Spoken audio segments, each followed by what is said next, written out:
Eesti rekord muide sellel distantsil on 44,75 sekundit ja joostud peaaegu sama koosseisu poolt Kritsa Teikos, Jana Sooman, Maarja Kalev täna ka platsis ja siis Maris Mägi jooksmas nüüd Xenia Balta asemel.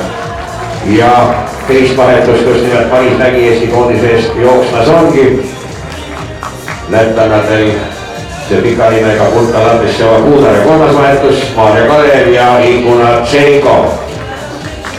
Ja tänaste võistluste peakohtunik Maarja Kalev jõudnud isegi üks ära võtta, aga annab esimesele teate, kuidas Jana Sooman on ikka üle ja Eesti koondis tuleb siis para eduga lätlaste viimast vahetust jooksmas Jana Taktere. Ja